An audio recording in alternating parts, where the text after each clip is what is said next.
العربيه دي للبيع وممكن انزلها لك مصر لو معاك بس موافقه استيراديه BYD سونج بلس موديل 2024، والبطاريه بتقدر تمشيك لغايه 605 كيلو متر في الشحنه الواحده. تعال بقى نشوف الاوبشن الجميل بتاع العربيه دي.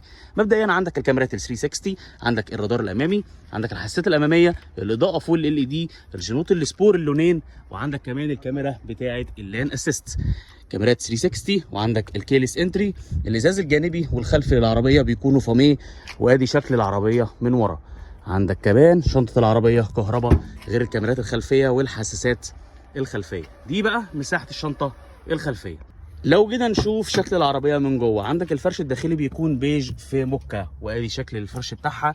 عندك هنا فتحات تكييف خلفيه، الشاحن USB، عندك كمان فتحه السقف البانوراما.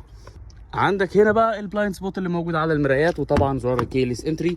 ادي شكل العربيه، هنا التحكمات في الازاز والمرايات، كراسي الكهرباء بالجلد، وادي شكل الطاره، وادي شكل العداد الديجيتال، وادي شكل الشاشه الوسطيه. عندك الشاحن الوايرلس، وعندك ده شكل المفتاح، وده شكل الجير بتاع العربيه.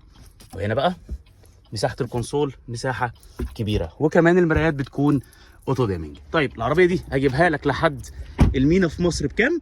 ب 99,000 درهم اماراتي. بس لو مهتم بالعربيه دي اتصل بيا على الرقم اللي موجود على الفيديو او ابعت لي واتساب وانا اجيبها لك لحد المينا في مصر.